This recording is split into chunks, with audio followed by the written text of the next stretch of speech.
Huh. Hi, everyone.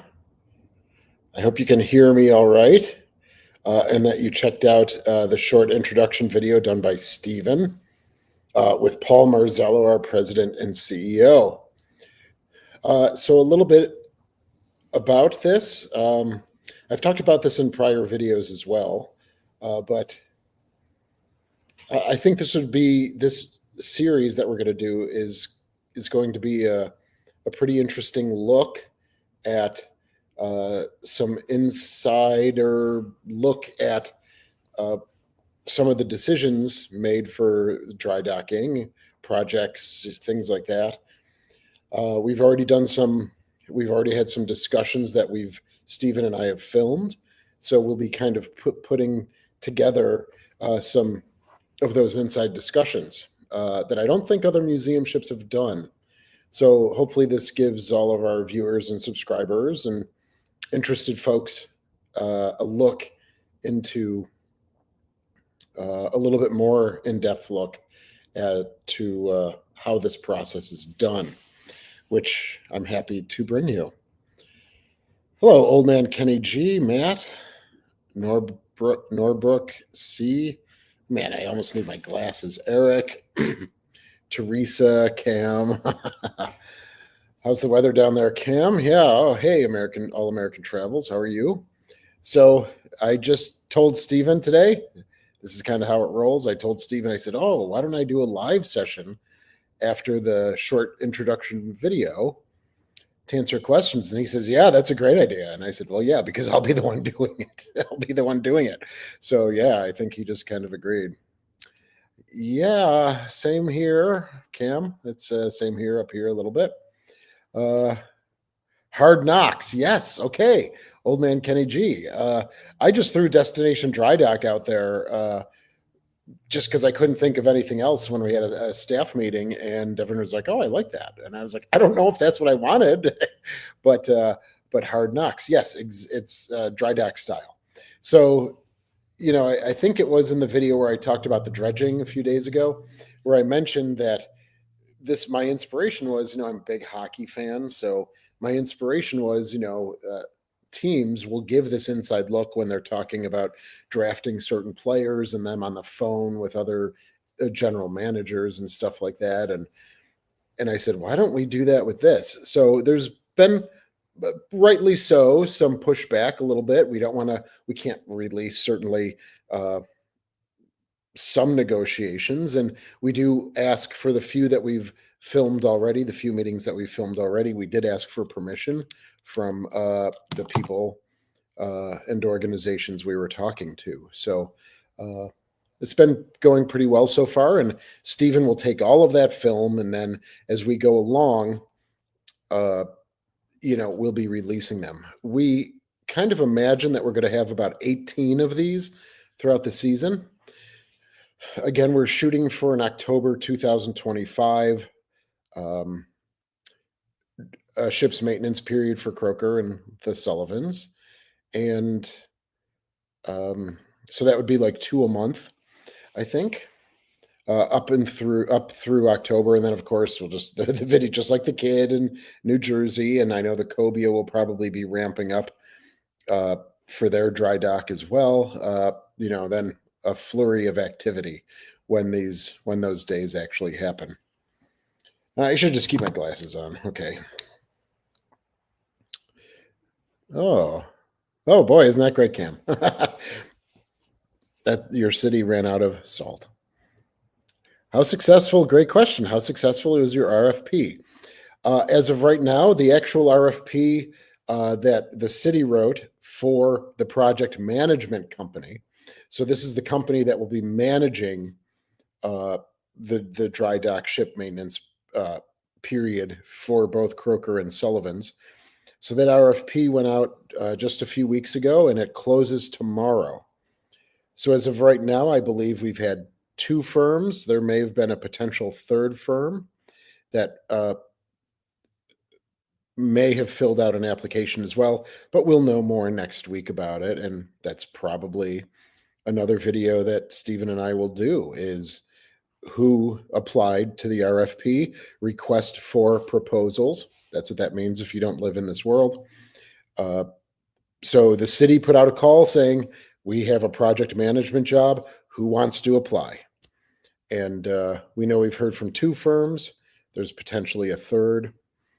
And then the city will decide, and then we will again be in those conversations and negotiations with the city. And there's 4 major players: the Buffalo Naval Park, the city, then the project management firm, and of course, also the dry dock.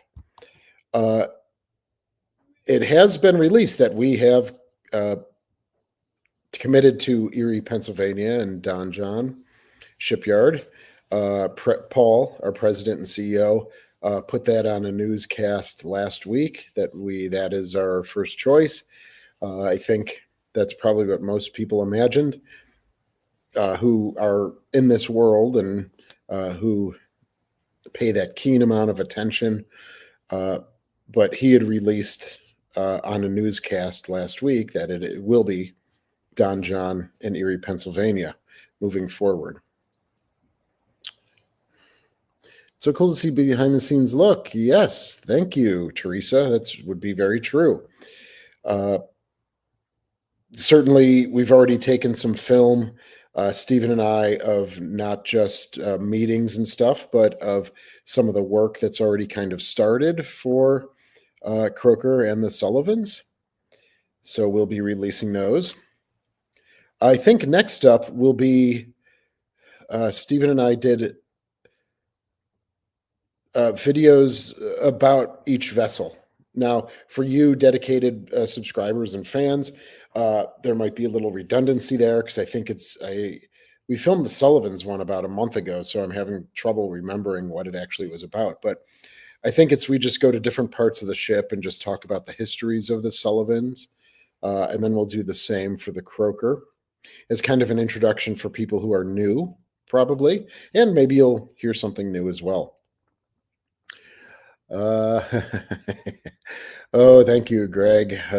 If you add the depth to the Sullivan's rudder, will the excavation take that into account? Well, that is my hope. Yes, I did talk about that fairly recently. That I was talking to Bidco, the company that did our move, and I talked about this in the dredging video, that they did have to cut some part of the rudder, the Cold War rudder.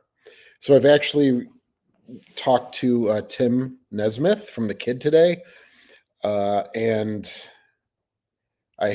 we responded a couple times, and then I went home. So I bet you there's an email waiting for me. And I think what I was asking him for was more detail, because they had just cut theirs to move to Homa.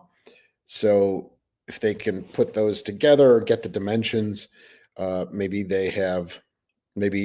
they would be willing to give us that piece, and then we can just weld it on. So if they still have it, I know someone had written that there's a possibility that they would cut it up and use it for fundraising, and I think that would be, in general, the better plan for them as a fundraising source. So I don't want to take that away from them.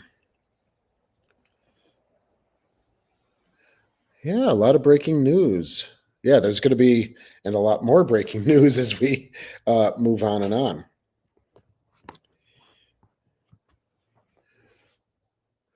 Norbrook C, they do have the parts still. Yes, okay, thank you.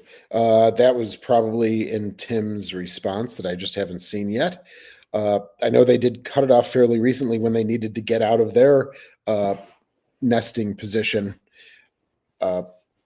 So I'll kind of ask Tim, and of course they have the right of first refusal to use it for fundraising, things like that. So again, about 18 episodes in total, and then we will go right into the Sullivans and Croker leaving after the dredging and things. So a lot of moving parts here. They all have to kind of strike at the same time. There's even concerns like there's I think the word is spawning. So we have to wait to dredge until like the fishing and spawning period has ended, which will be early summer, maybe May and June. And then dredging can potentially start, but then it has to really speed up so we can get to Don John by October.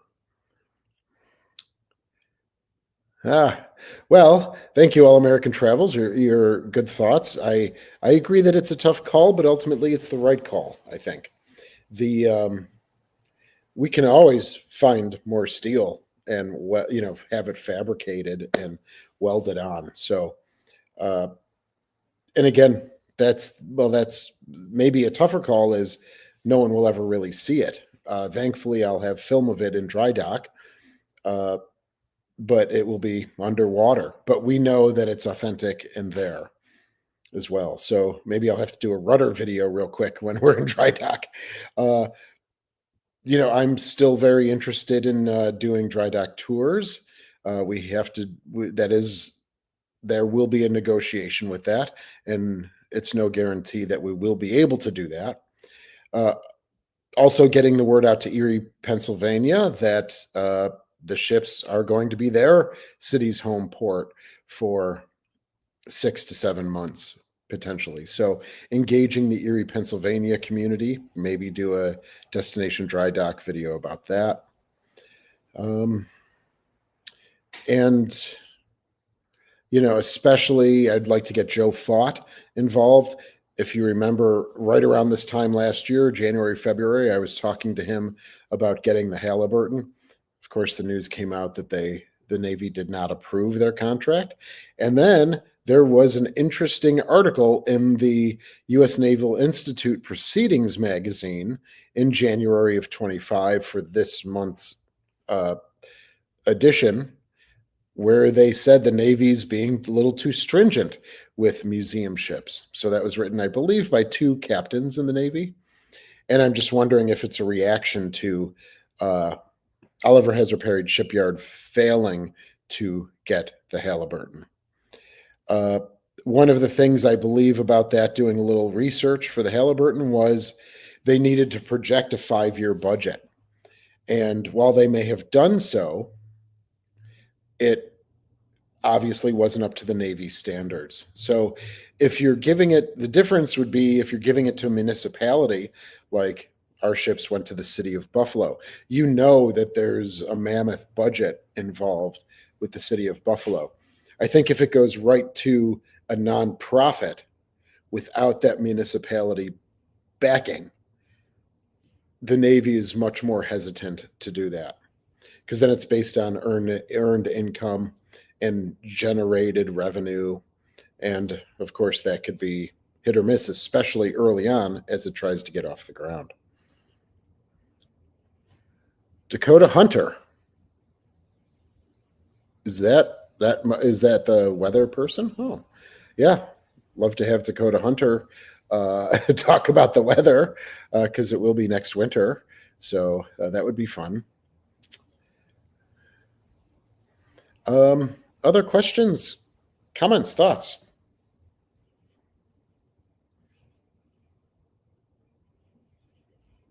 Oh, interesting. Thanks, Nordbrook C. Yeah, I've been following that a little tangentially. I try to follow as much as I can, but of course, there's a lot of news that comes out and a lot of work that needs to be done. But yeah, they were struggling down there. I'm gonna have to. I'll reach out to Travis and see what's been going on. Maybe have him again on Museum Ship Mafia would be pretty cool.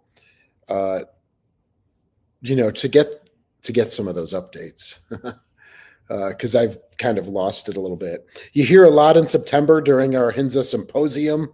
All right, everyone's together. There's a flurry of activity. Then everyone just goes back to their work, and things kind of fade. So my last update was probably in September of 24.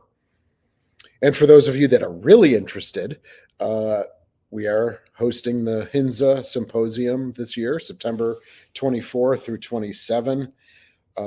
In conjunction, this is for us really exciting, in conjunction with the National Maritime Historical Society. So we're working with them. So usually at a HINZA symposium, we might get about 150 people or so, 170. Of course, in 2022, I think Hawaii had the most amount of attendees, but it would probably be about 170. when we join with National Maritime Historical Society, that attendance could rise to about 400, could rise to about 400 people. And so now this will be good synergy and our core competencies, our synergy and core competencies. That will be good synergy with having Hinza people mingle with maritime people and vice versa. And, one will be like lake freighters, commerce, lighthouses, Coast Guard, what Hinza is with the museum ships. And to have all of those individuals together under one roof for 4 days should be pretty exciting. If you want to know more information, or if you're interested in learning more about the conference, there is a page on the National Maritime Historical Society website.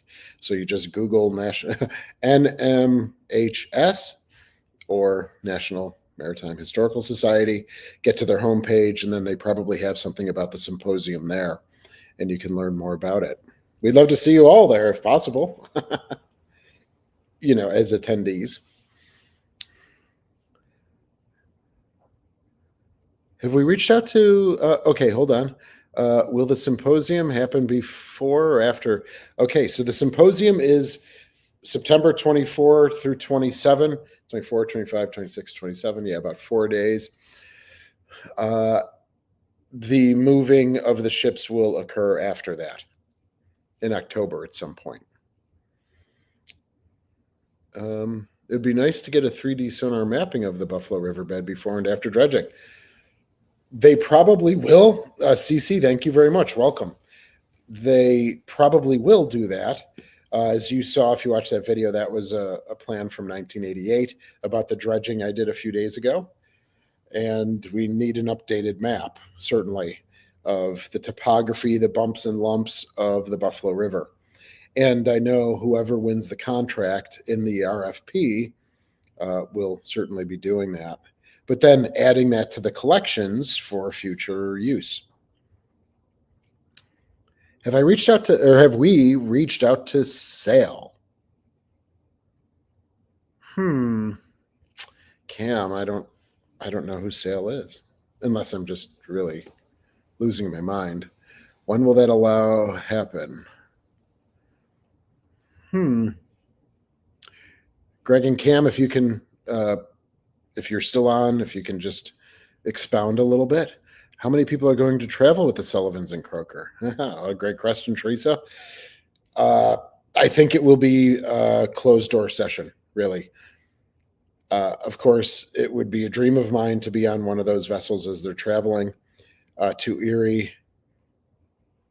I think it might be a negotiating tool on our end, but I don't think anyone other than first responders and Marine staff, people from the shipyard itself, people from the project management team, whichever company that is.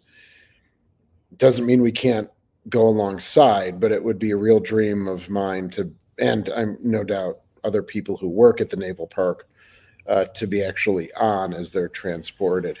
Maybe we can do something where we pull out of the Buffalo River and we're on it, and then as they begin to head south towards Erie, then we disembark and go onto a boat or something like that. But to be on the vessels when they're moving, even if it's not under their own power, would be pretty hair-raising, spine-tingling, give me all the feels kind of thing. And I know other people on staff would feel the same way. The symposium, Gregory, thank you. Because the symposium is 24th through 27th September of this year in Buffalo. So it's right at the tail end of the World Canal Conference. So there's a huge international conference. We overlap by 1 day because it's the 200th anniversary of the Erie Canal. And so they're having it in Buffalo because of the western terminus of the Erie Canal. So last year, I believe, was Venice. This year, Buffalo. So we'll see how many people they get going from a beautiful city like Venice in Italy to Buffalo, New York. It's my hometown. I'll never knock the B low, I guess, Coast Guard will be heavily involved as well. Yep, there's the Buffalo station right across the river. They will be part of that first responder team as well. Thank you, All American Travels. The Buffalo Naval Park is a first-class operation. Send a few bucks in the end. Thank you. Hey, great. Thank you very much, Tony. Appreciate it. And thanks for your support. Yes, Paul does, our president and CEO, does usually personalize every letter that he can. It's greatly appreciated. So, symposium, then the ships will go, hopefully October. I've explained the dredging, moving Little Rock, cutting the mooring tower and the pylons and the bumpers if we need to, getting Croker and Sullivan's out and on their way. A lot of fanfare. I'd love to see a bunch of fireworks and things like that, but we'll see. A lot of fanfare. Steve and I will be doing a lot of filming, and then we will meet the vessels down there. And it's going to be about, I think they say about a 22, 23-hour tug. So roughly half of what the kid went through to go from Baton Rouge to Houma. So. Yes, Teresa, thank you. Good question. When the ships come back, will they be in roughly the same spots? Yes. So when they're gone, and before we put the Little Rock back, we'll have to, the company will have to do some dredging again, get some nice, smooth, just non-boulderous, non-grocery shopping cart, non-grocery, non-garbage can, Buffalo riverbed, nice, smooth, and silty. One of the things that I just kind of popped into my head today is zebra mussels. So they're all over. We've covered that before. If you've watched some videos from the way past about our zebra mussel coverage, when they come back, they will be nice and the hull will be nice and clean, streamlined. Well, what can we do to prevent zebra mussels from reattaching? I don't know. I don't have that answer, but I think if we can talk to some marine biologists or something like that, we'll have a cathodic protection. Maybe will that keep them from attaching to the hull again? Because I don't want to come back on board in 2 years. Of course, it will be sooner than that, but all of a sudden in 2027, I don't want to see the hull coated in zebra mussels again. So what can we do to protect the hulls once they come back? Excuse me. Yes, will Little Rock go back to the same spot she's currently in? Yes. There will just be a rather wide gap. So if you've been to the USS Alabama, if anyone's visited the USS Alabama, that's kind of what I'm envisioning, a huge walkway that will lead people over the spots where the Croker and the Sullivans were, and the Little Rock will still be tourable. And then after the ships come back, then beginning to make a plan for Little Rock as well. Some of those discussions have been, the Little Rock won't have a partial sinking like the Sullivans did. So we won't probably have access to all of that state and federal money. We will be able to get a grant here and there and raise money, but this will be a longer process because there won't be an emergency surrounding the need to go to dry dock. So we'll follow more traditional ways of raising money, like the Slater does in the New Jersey, and non-emergency dry docking. The Little Rock will more than likely turn into. So we'll have to spread that out over many more years of preparation to raise that funding. Because obviously, as you know, there's a lot of influx of funding because of the Sullivan's partial sinking. So that won't happen with the Little Rock. We need a little more deliberate, phased approach to raising money for the Little Rock to go.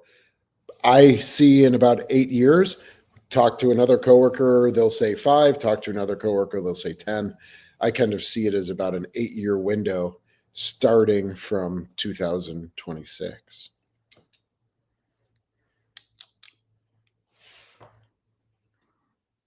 Very good. Yeah. All American Travel. Sure. That makes sense. You're down there. Beautiful. It's one of my favorite. That's my favorite battleship. They have a lot of experts, or can point you in them. Yes, that would be true if that's for the zebra mussel conversation. I would say yes. We need to, even if that's kind of a very fine mesh netting that goes around almost like a cofferdam would be.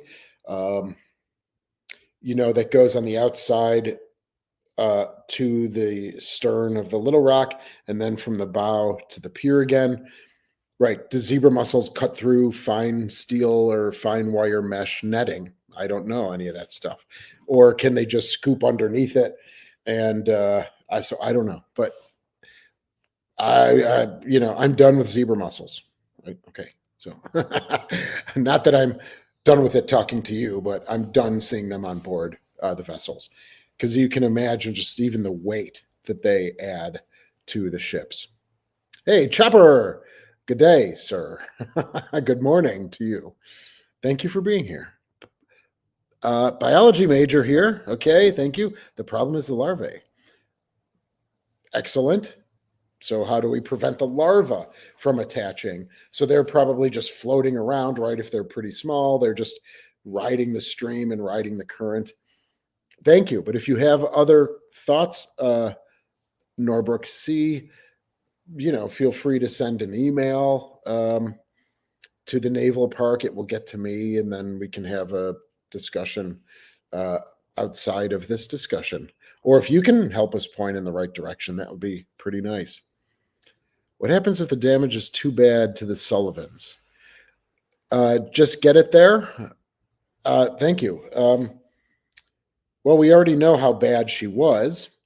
And part of the raising of the Sullivans was to patch all of the incursions that were there at that time, which were about 52, I believe, including the large gash on starboard and port, which had been hydraulically cemented. So the cement patches are still in place in those, and they're holding.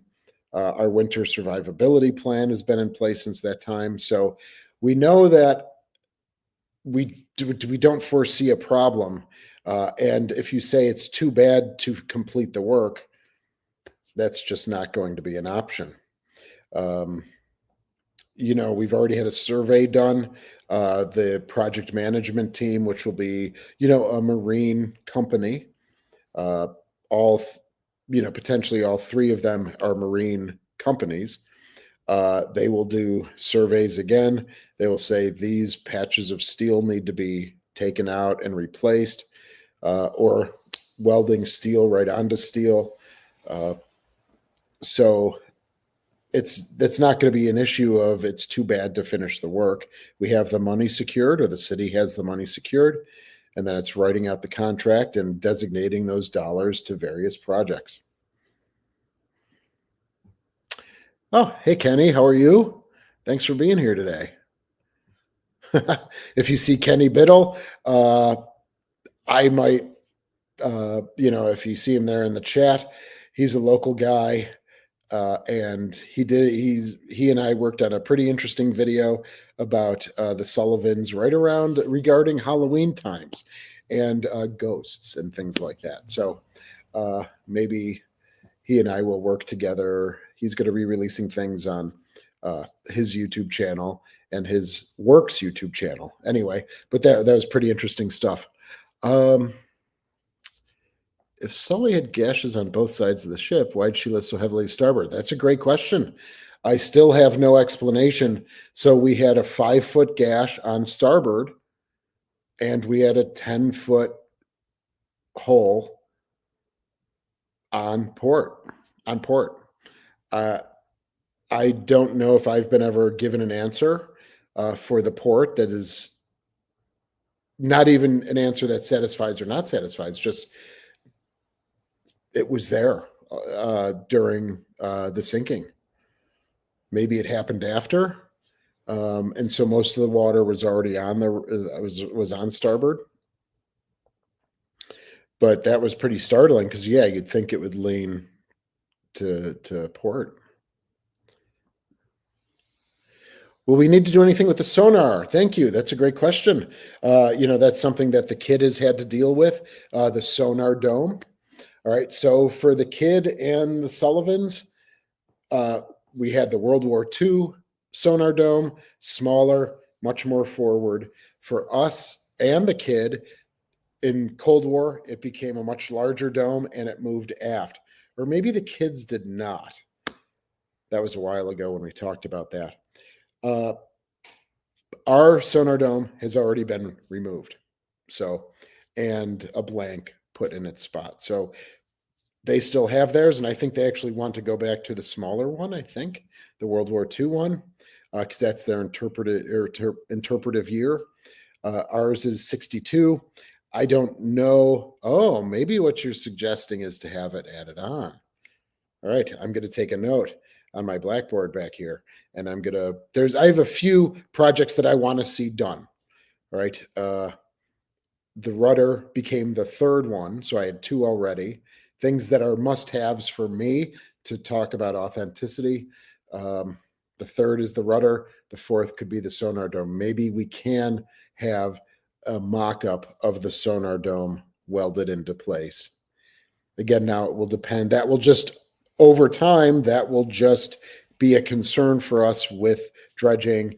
And is it connecting with the bottom when the river is low, or as silt builds up and boulders and rocks and garbage and all that stuff begin to fill in? That might become a headache down the road. But good thoughts.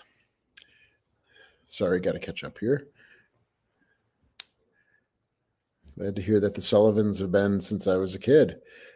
Yeah, thank you. Tim said theirs was Cold War. Yeah, so we had both of ours enlarged and moved aft. I think Cass and Young, because again we did that 80th anniversary last 2023 now, where we celebrated the 80th anniversaries of each of the four remaining Fletchers, and I know we had a long discussion about that with Buzz from the Cass and Young as well. She's got a lot of fight left in her. Yes, agreed. Couldn't have said it better, Blue Rebel. Thank you. Will there be more areas restored for tourism complete? So this is a very interesting internal discussion. Again, for most of the spaces on board, it had water in them for 6 weeks from the deck to the overhead. So all of the tile is removed in each space. A lot of the paint is just flaked right off. A lot of the insulation just, fell apart. So when the ship was here before April of 22, the tour route went through the aft fire room, into the aft engine room, into a berthing. You went up a double ladder. You went down the other side of the double ladder, and then you saw S division berthing, and there were exhibits and photographs and things down there. So you were able to see, and even going forward, you're able to go into gun plot, office spaces, officers' country, CPO mess. To have that full tour route back will probably take years because of the damage in each space. If we were to throw every resource for the dry docking, it's just exterior work. All right, it's getting the hull repaired. If there's money left over, I'd like the superstructure looked at, the funnels, the mast, make sure all of those are safe and secure, and touch those up and secure better steel where needed, or aluminum for those areas. So the interior, as of now, will not be touched in this dry dock. So she will come back looking the way she does right now, which then means if we were to throw every resource, every ounce of manpower into it full time, we might get it done in 2 years or something like that. But of course, that won't happen. We have 2 other vessels. So it might be, I kind of project out 4 to 5 years before, if it's decided that we want to bring the tour back into the interior below the main deck, and then making a 5-year plan to have that done. We can't blow a budget in 1 year.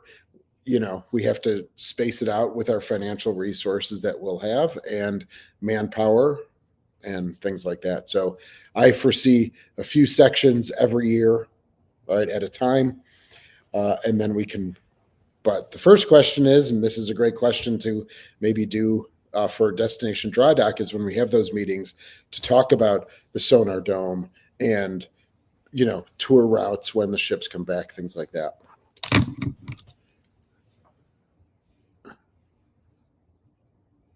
Chopper, get out of here. All right, I'm going to check my schedule. So please send me a reminder or something, or you can email at info@buffalonavalpark.org and just send me a reminder. That'll be awesome. Now, I remember you did say that at some point, maybe last year, in either a live chat or something. It'll be great to meet you. If you're going, add the runner. How about the sonar dome? Yep. Okay. Yep, Greg. That's what. That was an aha moment. Maybe we can get a mock-up of the sonar dome. Yes, John. Thank you for that. I was talking to someone today, and they're like, "I can't wait for the 1-200 model to come out."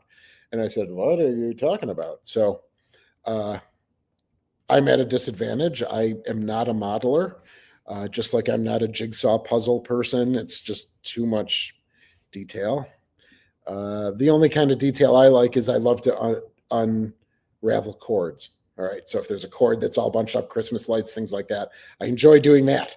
But for modeling, I appreciate models. I think they are beautiful, some of them. But I don't have the patience, or like with jigsaw puzzles, I just don't have the patience for that. But thank you. So that's funny. Someone said that today, and I said, I don't know, So the news is out, apparently. I do not know the era.